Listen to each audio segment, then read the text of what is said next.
Welcome to Fertility Friendly Food, the podcast. My name is Stephanie Vlakis and I'm an expert certified fertility dietitian and nutritionist and founder of The Dietologist, a multiple award-winning virtual fertility and pregnancy nutrition clinic serving thousands from around the world, and of course, the host of this pod, Fertility Friendly Food. This podcast is dedicated to all things health and nutrition in the world of fertility, reproductive health, and pregnancy. Each week, I bring you practical snack-sized episodes to help improve your lifestyle on your trying to conceive journey, alongside guest expert interviews to help inspire you to learn and grow whilst you grow your family.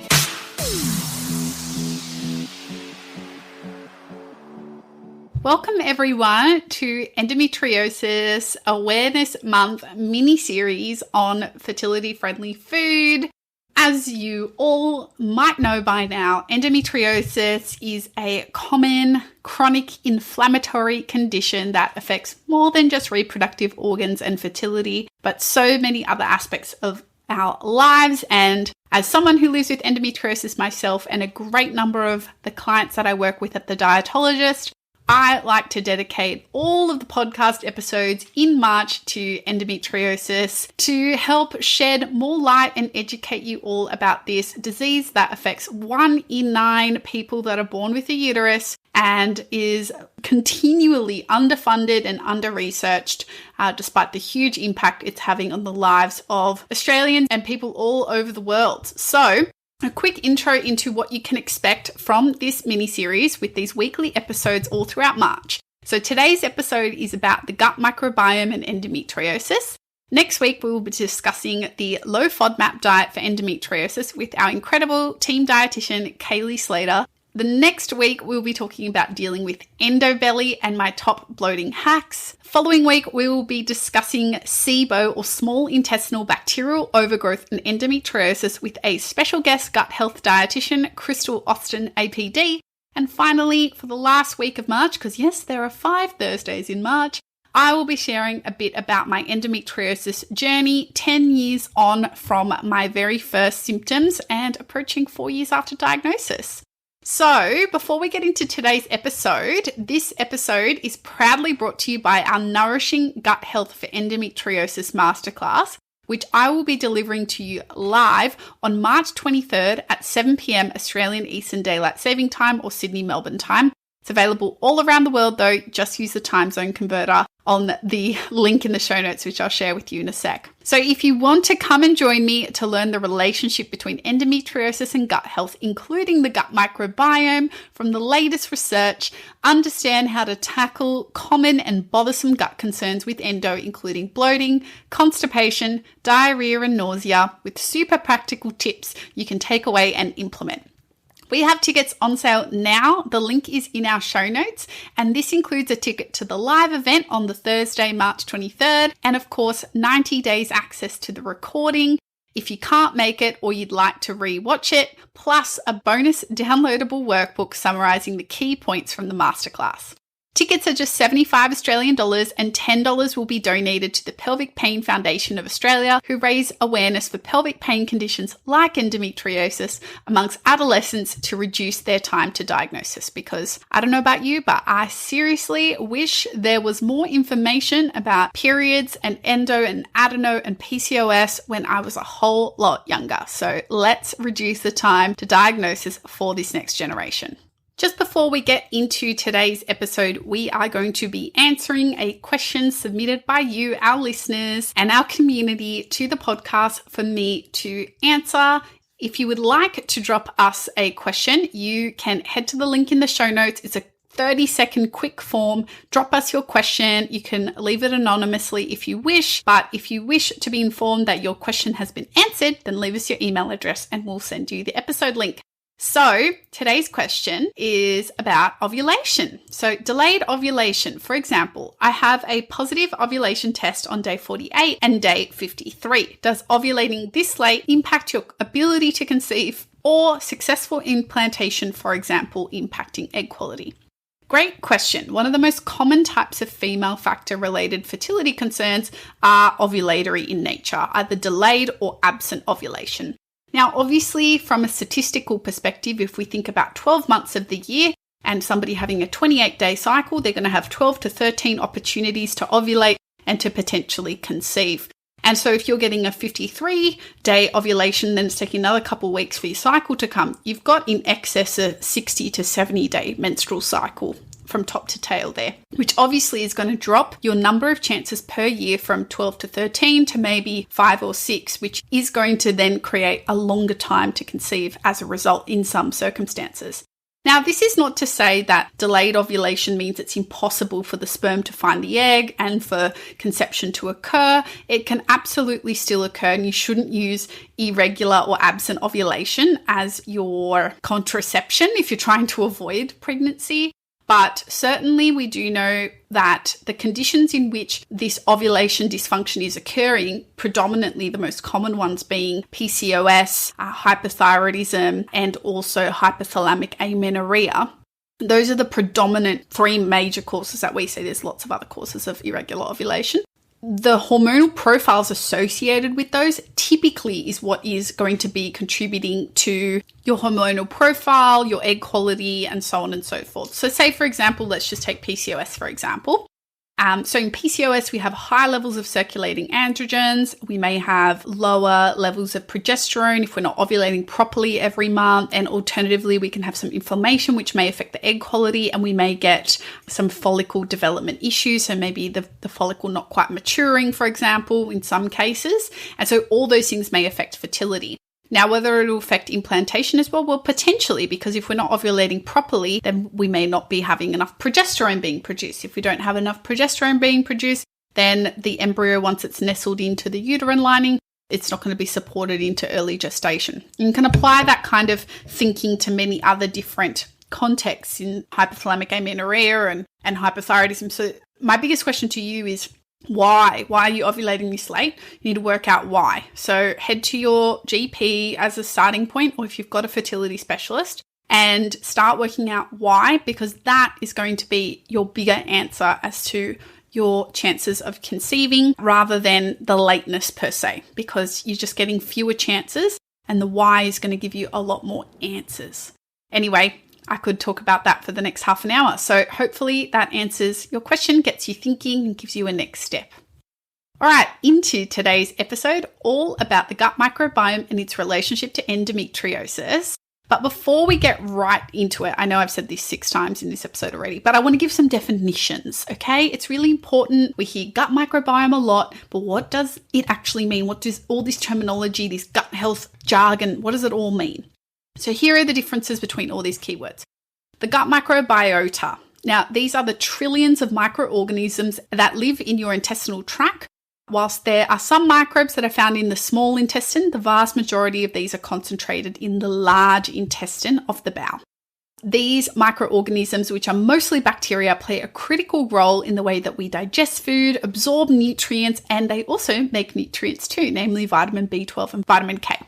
So the gut microbiota, we're talking about the actual physical cells that are living in the gut. And you're probably hearing more and more research about the role of the gut microbiota in mental health, in diabetes, in weight, in psychological presentations, in all sorts of other conditions and their relationships with IBS and gut symptoms and so on. And the last 10 or so years, when I first started studying microbiology, has been a huge explosion in the gut microbe space in terms of research and findings and so on, which is awesome to see. Now, the gut microbiome, very slight difference in the name, but really important to note.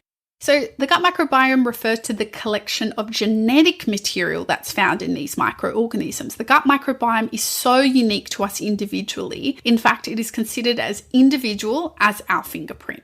Many things can influence our gut microbiome, our diet being one of the largest, sleep, exercise, owning a pet, medication use, for example, current or past use of antibiotics is just one example, the use of supplements, genetics, and honestly, so much more. Our mood, our mental health, endless amounts of things influence our gut microbiome.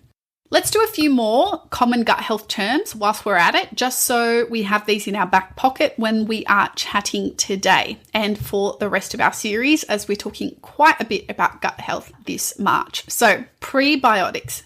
Prebiotics are a type of dietary fiber that help nourish and feed the favorable gut microbiota by selectively feeding them. Some key examples of prebiotic-rich foods include Jerusalem artichoke, often called inulin or chicory root sometimes too, garlic, onion, leek, pistachios, cashews, legumes and beans, and in fact, breast milk too is a rich source of prebiotic fiber for all those mamas out there.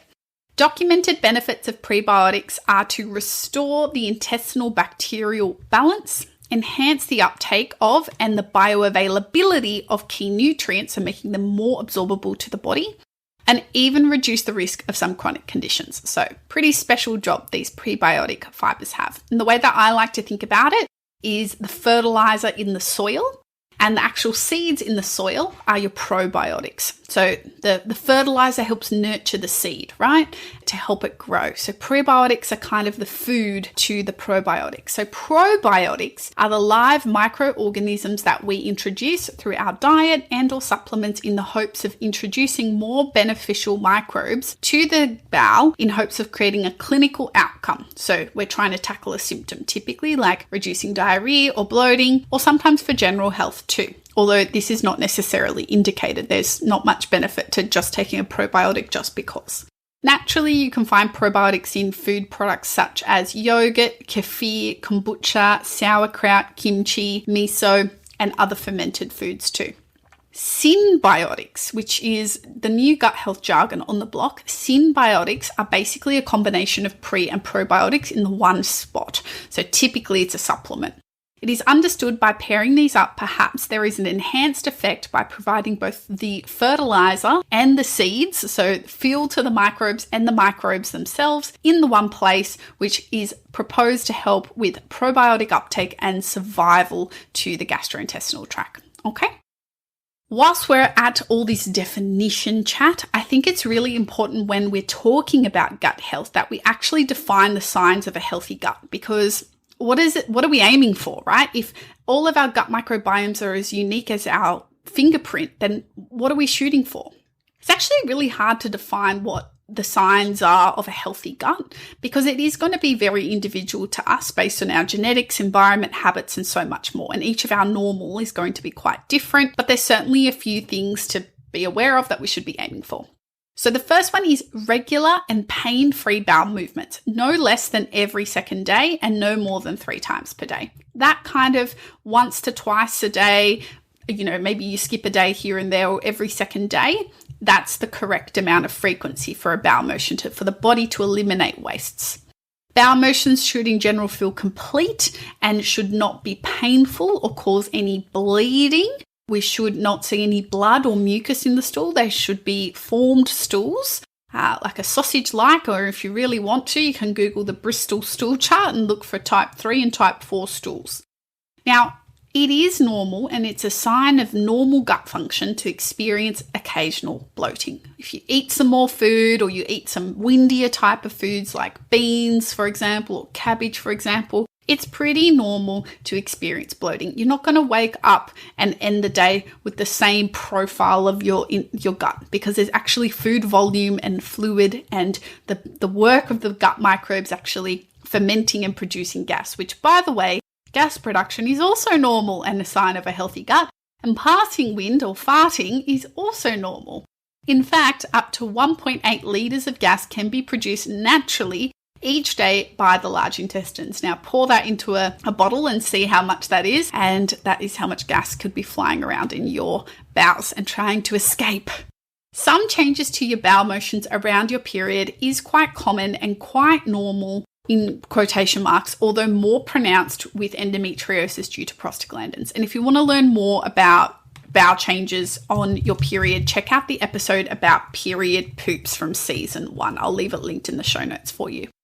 Now, red flags for gut function. All right.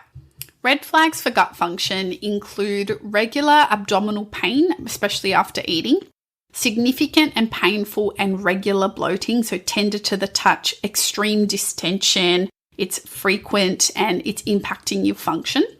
Irregular bowel opening patterns that are perhaps incomplete, painful, or the consistency of the stool output is problematic. So if it looks like rabbit droppings, it's probably too dry. If it's coming out too quickly and it's quite loose, then it's probably a bit too loose as well. Any kind of blood or mucus in your stool is a red flag and definitely worth investigating with your doctor. Digestive concerns that are accompanied by unexplained weight loss. This is a huge red flag. If you are losing weight and you've got issues with your bowel function, straight to the doctor. Really important. Nutrient deficiencies plus gut concerns. These can be a red flag too because it may be a sign of malabsorption or your body's not able to have enough time with the food because things are moving too quickly to absorb. So things like iron, B12 and vitamin D deficiencies. There are many causes, however. Digestive diseases like celiac disease or Crohn's or inflammatory bowel disease can significantly impact micronutrient absorption. Bowel concerns that are impacting your work, social life, mental health, and interfering with daily activities. Usually that's a sign that the gut health needs some attention. So please seek medical attention for any of the above or anything else that doesn't seem quite right to you. All right, the definitions are behind us now. Let's get into the crux of the episode of the gut microbiome and endometriosis. Now, you might be wondering why I'm talking so much about gut health. Well, some research shows that up to 85% of those with endometriosis reported a digestive complaint in the past year. That is a lot of unhappy tums, endo warriors. Research conducted in 2020, so pretty recent stuff, has found there is an association between certain types of bacteria at various microbiome sites, including the gut, in those with endometriosis that are similar amongst us, like as in other people with endometriosis, but are distinctly different to those without endometriosis. For those particularly interested in what types of groups of bacteria, these are the Proteobacteriaceae, the Enterobacteriaceae, and Streptococcus and E. coli or Escherichia coli. Wow, that's a throwback to my microbiology days pronouncing those names, isn't it? The directionality of this relationship is suspected to be a two-way street. That is, the fact that someone has endometriosis must alter the microbiomes perhaps via hormonal pathways, dietary changes, and other factors, for example, medications. And the fact that the microbiome is different may be a potential part of the pathophysiology or the cause of endometriosis, perhaps via the immune system, because the gut is the biggest site of immune cells in the body. With the gut microbiome being such an important frontier for protecting our body for threats to our immune system, and endometriosis is understood to be somewhat of immune system dysfunction, because why is the body allowing, random cells, endometrial-like cells, to grow in places where it shouldn't? The immune system has failed to surveillance that as an issue and mount a response to that, right? So it must be quite a sophisticated mechanism to actually suppress the immune system selectively for that and to allow the endometriosis to grow. Now, this is all theoretical. There's no real proof. It's all just hypothesizing, as scientists love to do. Since then, though, additional journal articles have been published regarding the relationship between the microbiome and endometriosis and looking at other sites in the body, because the microbiome is more than just the gut. We have a vaginal microbiome, there's a breast milk microbiome, there's a microbiome in your eye, there's skin microbiome. There's lots of different sites where microbes live, right?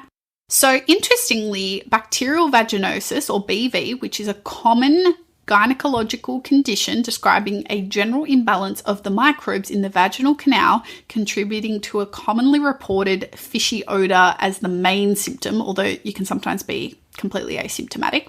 This is usually diagnosed with a vaginal swab with your GP or gynecologist.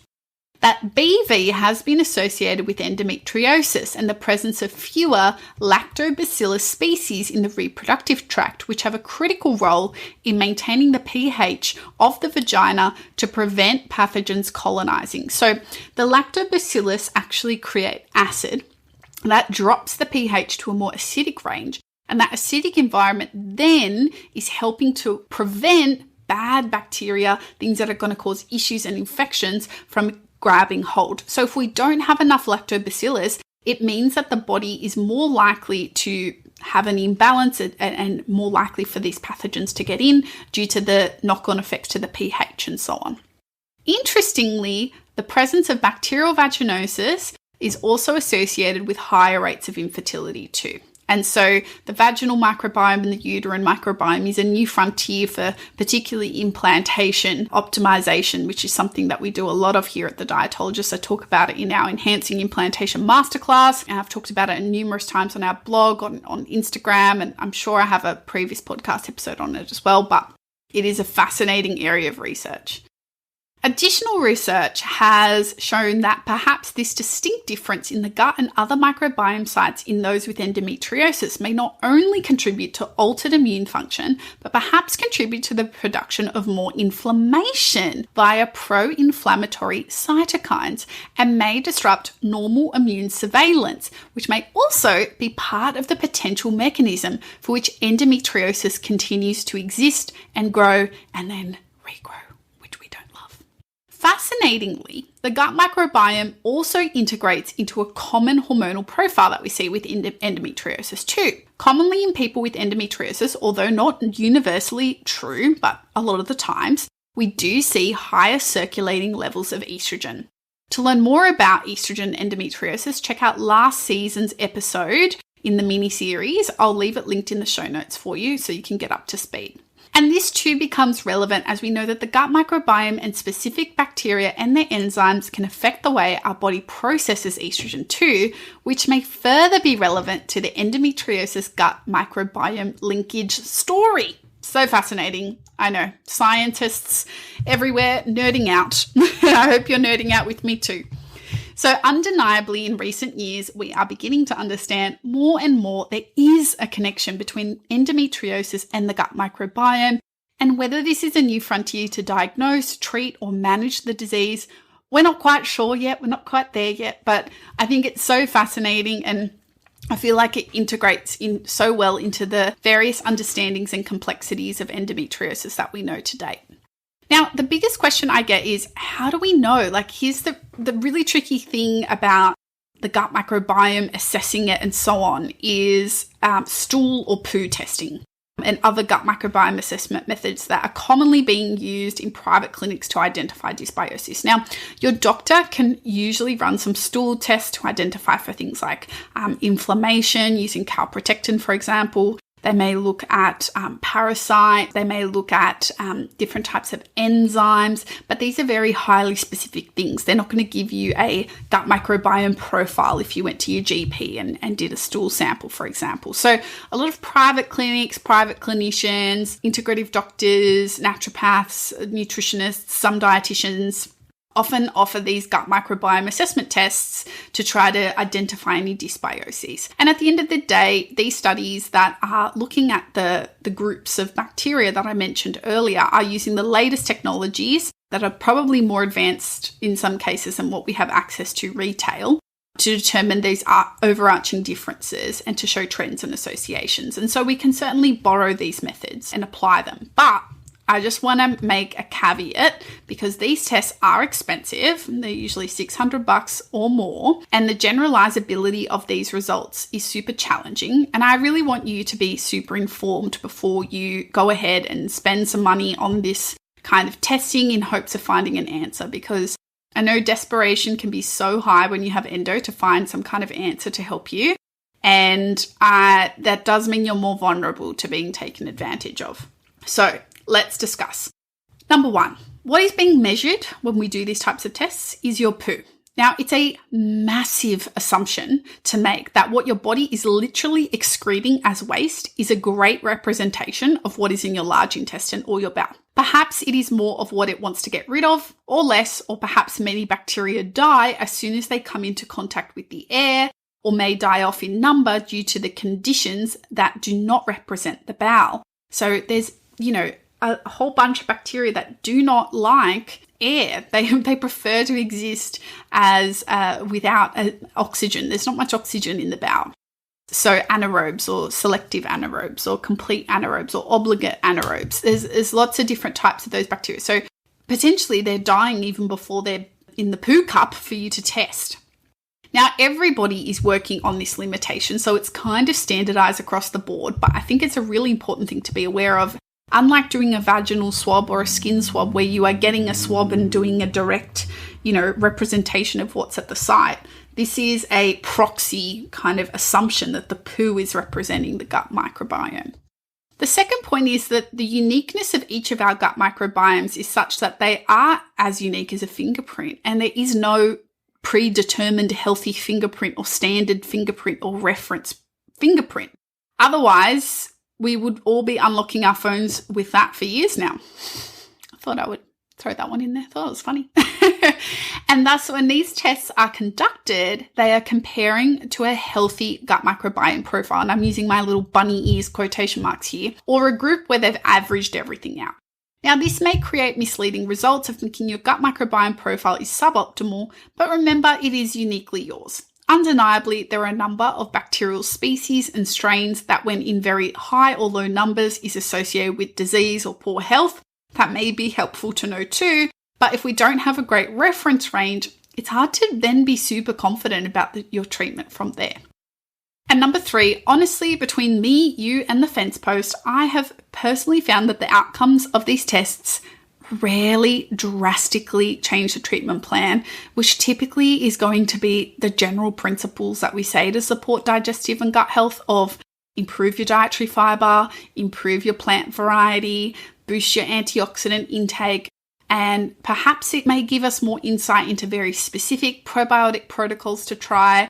Perhaps for those who desire that level of detail and feel really motivated by having that information in front of them, it's potentially worthwhile. But I'm not sure we are currently at the stage with where technology is at the moment where this is universally worthwhile for everybody. So, really quick, how can you optimize your gut microbiome, you may ask? Here are some very quick tips that I will be discussing in much more depth in our upcoming live Nourishing Your Gut Health with Endometriosis Masterclass. Don't forget, get your link in the show notes. Just quickly though, focus on increasing the variety of plant foods. That's fruits, veg, nuts, seeds, legumes and beans, whole grains, herbs and spices, they all count. 30 or more different plant varieties are associated with more diverse and therefore healthier gut microbiomes. My second tip is to eat sufficient plant foods and dietary fiber. This is literal fuel for those microbes, and in return, they're going to give you back some gas, yes, but also energy, healthy and regular bowel motions, and even some micronutrients like vitamin K and vitamin B12. So the aim here is for another 30 grams of dietary fiber per day. 30 is a magic number. 30 or more plant types, 30 grams of fiber. Water, hydration, really important. Keeps the bowels working regularly, keeps things moving, and is a critical partner to increasing your fiber intake. Important to go slowly on that front and not go from a very low fiber diet to a very high fiber diet. Don't overlook things like sleep, exercise, and your mental health. Get out into nature where you can. All these things influence our gut health too. And P.S. for all the lovely pet owners, dog and cat owners, pet ownership may also contribute to a more diverse gut microbiome too. So your furry friend is doing you a favor there too. So to wrap up, there is new research emerging highlighting that those with endometriosis have their own unique gut microbiome and other microbiome site signatures that is associated with our condition and may perhaps be a new frontier in understanding endometriosis. There are various pathways proposed, including altered immune function, the role in inflammation, and so much more that may explain this curious connection between the gut microbiome and endometriosis. While testing may not be the best use of your time, money, or energy on this path, focusing more on plant foods in your diet each day and week and basic self-care strategies sounds really boring and basic, but they're all important in improving your gut health. Want to learn more about nourishing your gut with endometriosis? My Nourishing Gut Health for Endometriosis Masterclass is on live Thursday, March 23rd, 7 p.m. Sydney, Melbourne time, but you can join anywhere in the world. Come learn some more about gut health and endo, this connection, understanding how to practically apply some of these nutrition tips and troubleshoot some of the common GIT concerns we see in endo warriors like bloating, constipation, diarrhea and nausea too. Tickets are just 75 Aussie dollars and $10 will be donated to charity, the Pelvic Pain Foundation of Australia. Last year, we had almost 100 of you join us, so I cannot wait to see you all. And don't forget to tune in each week in March for more endometriosis content as part of our annual endometriosis mini-series for Endo Awareness Month.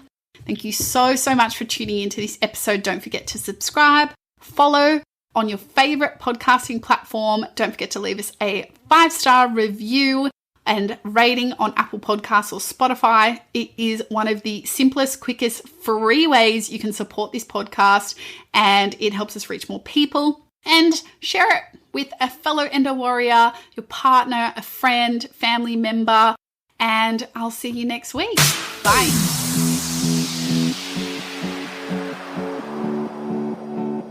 Fertility Friendly Food, the podcast, acknowledges the traditional owners of country throughout Australia and recognises the continuing connections to lands, waters and community. We pay our respects to First Nation cultures and to the elders past, present and emerging, and extend that respect to all First Nations people tuning in today. This podcast is recorded on the land of the Gadigal people of the Eora Nation.